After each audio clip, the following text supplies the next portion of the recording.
Assalamualaikum warahmatullahi wabarakatuh. Perkenalkan, nama saya Sardi Haryanto beserta dua rekan saya, Pak Jafarudin dan juga Ibu Aisyah. Pada kesempatan ini kami akan membawakan sebuah materi dari mata kuliah wawasan kemaritiman.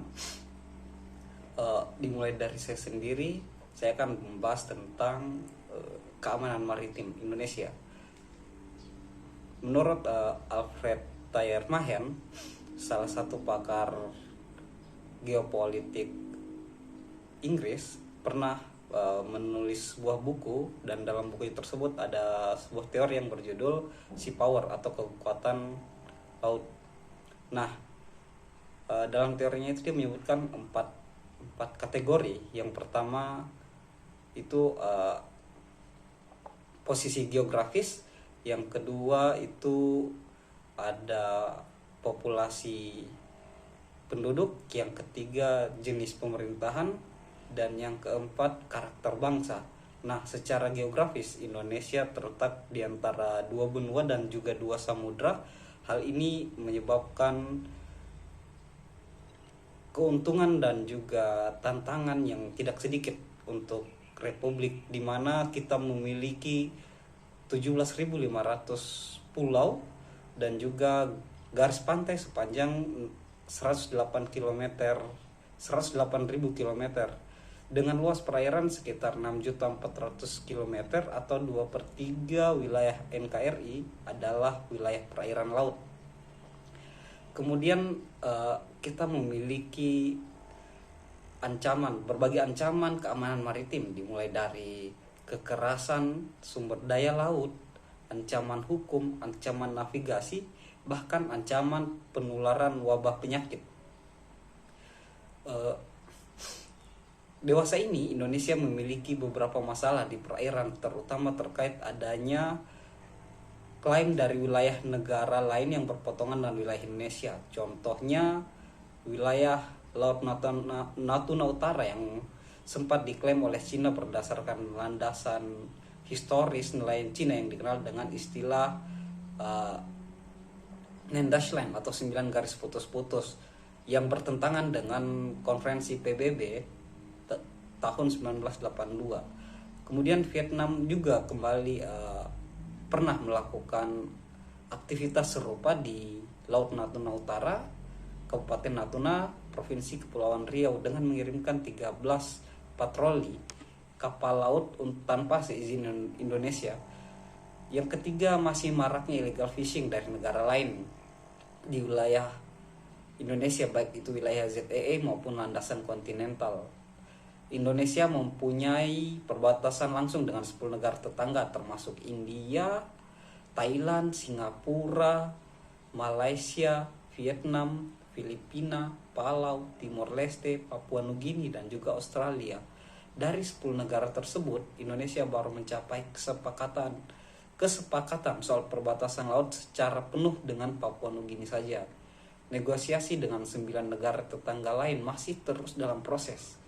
Sebagian sudah disepakati dan ada perjanjian bilateralnya. Misalnya perjanjian batas laut teritorial Indonesia dan Malaysia tahun 1970 dan perjanjian batas zona ekonomi eksklusif Indonesia dan Filipina. Laut teritorial ZEE dan landasan kontinental adalah zona-zona maritim yang mesti disepakati batas-batasnya antara Indonesia dengan negara-negara lain. Kemudian sikap yang harus diambil oleh Indonesia dalam penguatan sistem keamanan laut. Yang pertama itu menguatkan Bakamla, Badan Keamanan Laut. Yang kedua, memberikan anggaran yang ideal untuk kebutuhannya, di mana pada tahun 2020 anggaran yang dimiliki oleh Bakamla itu hanya berjumlah 465 juta sekian dari luas laut yang kita miliki tadi, 6.400 km luas perairan kita, dan hanya memiliki jumlah untuk dana keamanannya 400-an juta. Sementara kebutuhan idealnya memiliki anggaran sebesar kurang lebih 5 miliar berdasarkan data dari Bakamla itu sendiri.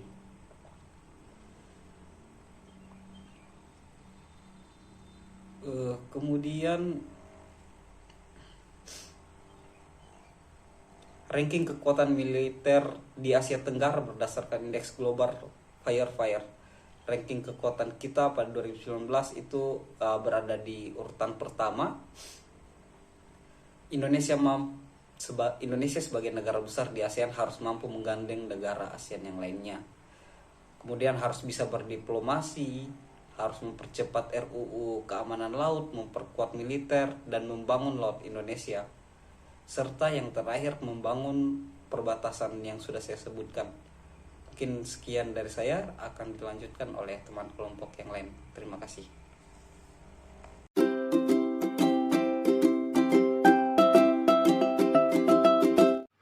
Halo, Assalamualaikum teman-teman. Perkenalkan, nama saya Jafarudin dari program Pendidikan Ilmu Geografi. Terima kasih atas kesempatan yang diberikan kepada kelompok kami.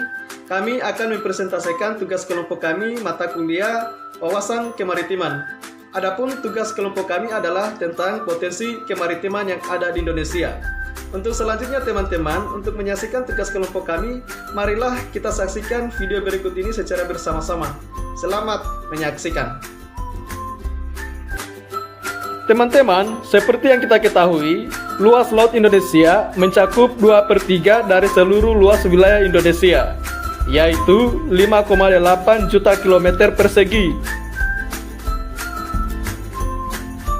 Potensi kemaritiman Indonesia, biasa yang kita sebut dengan potensi sumber daya laut, tidak hanya terdapat ikan, tapi juga terdapat bahan tambang, hutan mangrove, terumbu karang, dan lain-lain. Jadi teman-teman, kita bahas potensi sumber daya laut apa saja yang ada di Indonesia ya. Yang pertama, perikanan. Sumber daya perikanan laut merupakan salah satu potensi sumber daya laut di Indonesia yang sejak dulu telah dimanfaatkan penduduk. Laut Indonesia memiliki angka potensi lestari yang besar, yaitu 6,4 juta ton per tahun. Apa yang dimaksud dengan potensi lestari itu?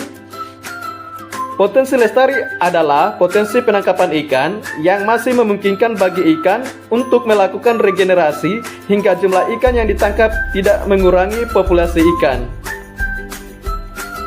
Berdasarkan aturan internasional, jumlah tangkapan yang diperbolehkan adalah 80% dari potensi lestari tersebut, atau 5,12 juta ton per tahun. Jumlah hasil tangkap ikan di Indonesia belum mencapai angka tersebut, berarti masih ada peluang untuk meningkatkan jumlah tangkapan yang diperbolehkan. Teman-teman, tahukah potensi ikan apa saja yang ada di Indonesia? Di Indonesia banyak ditemukan ikan pelagis. Ada yang tahu apa itu ikan pelagis? Ikan pelagis yaitu ikan yang hidup di perikanan air. Ciri utamanya yaitu beraktivitas secara bergerombol dan melakukan migrasi.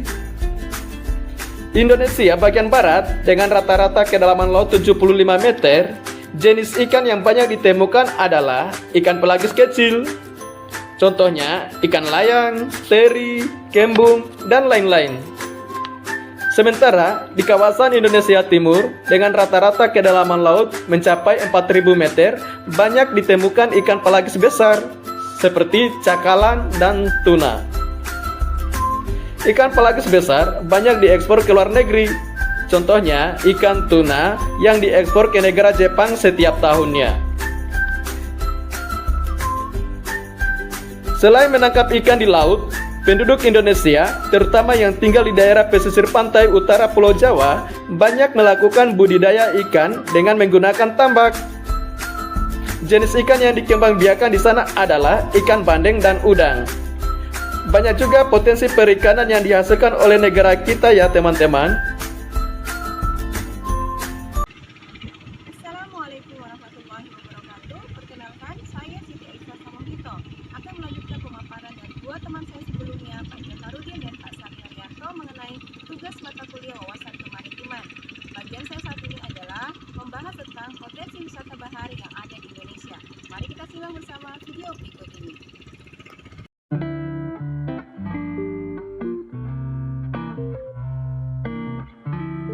Apa itu wisata bahari? Menurut ORAMS, wisata bahari adalah kegiatan-kegiatan rekreasi yang melibatkan perjalanan jauh dari tempat seseorang tinggal yang fokus pada lingkungan laut, di mana lingkungan laut didefinisikan sebagai perairan yang memiliki salinitas atau kadar garam dan terpengaruh oleh pasang surut air laut.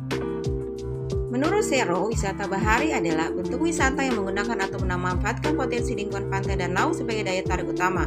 Konsep wisata bahari didasarkan pada view, keunikan alam, karakteristik ekosistem, bahasan seni dan budaya, serta karakteristik masyarakat sebagai kebutuhan dasar yang dimilikinya.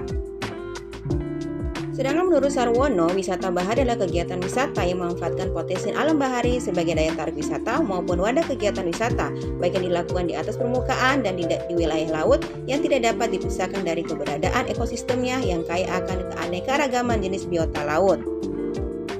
Sekarang kita akan simak beberapa destinasi wisata bahari yang ada di Indonesia. Destinasi wisata pertama adalah Labuan Bajo. Labuan Bajo menyimpan lanskap pemandangan bawah laut yang sempurna. Kawasan wisata bahari ini yang terletak di ujung barat Pulau Flores, Kabupaten Manggarai Barat. Di Laut Bajo hidup ribuan bahkan jutaan spesies ikan dan terumbu karang. Mantas, spesies ikan pari terbesar di dunia juga kerap ditemukan di tengah lautan Labuan Bajo. Karena potensi yang besar, pemerintah telah menetapkan Labuan Bajo sebagai destinasi super prioritas pada tahun 2018. Selanjutnya, Taman Nasional Bunaken memiliki luas 890,65 km persegi, terdiri dari ekosistem hutan bakau, padang laut, terumbu karang, dan ekosistem daratan atau pesisir.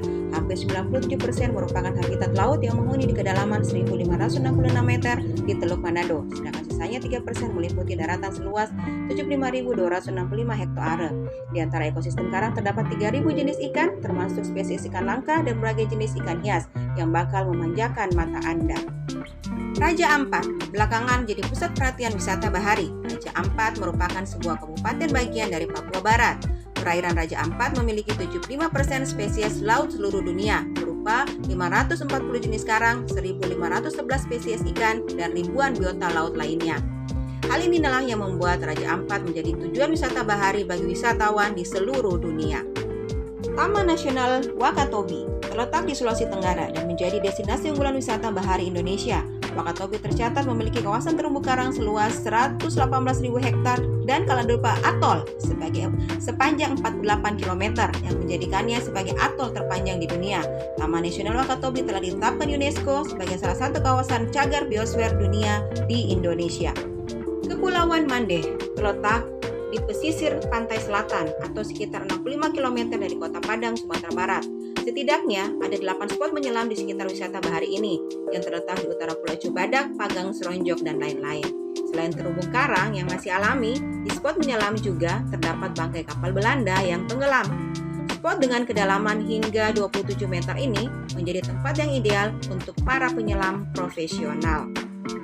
Karimun Jawa adalah kepulauan di Laut Jawa yang termasuk dalam Kabupaten Jepara, Jawa Tengah. Wisata Karimun Jawa menawarkan pesona wisata laut yang amat indah.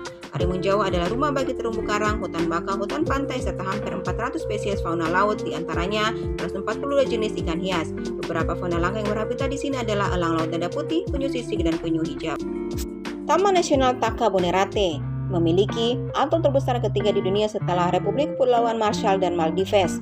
Luas total area dari atol di Taka-Bonerate mencapai 220.000 hektar. Kawasan Taman Nasional ini meliputi 17 pulau. Taman Nasional Taka-Bonerate terletak di wilayah Selayar, Sulawesi Selatan. Kesimpulan bahwa pengembangan wisata bahari di Indonesia merupakan peluang besar untuk meningkatkan perekonomian masyarakat dan mengenalkan budaya bahari Indonesia ke dunia internasional, serta pengembangannya harus dilakukan secara terencana dan berkelanjutan agar dapat memberikan manfaat yang maksimal bagi semua pihak dan menjaga kelestarian lingkungan laut Indonesia.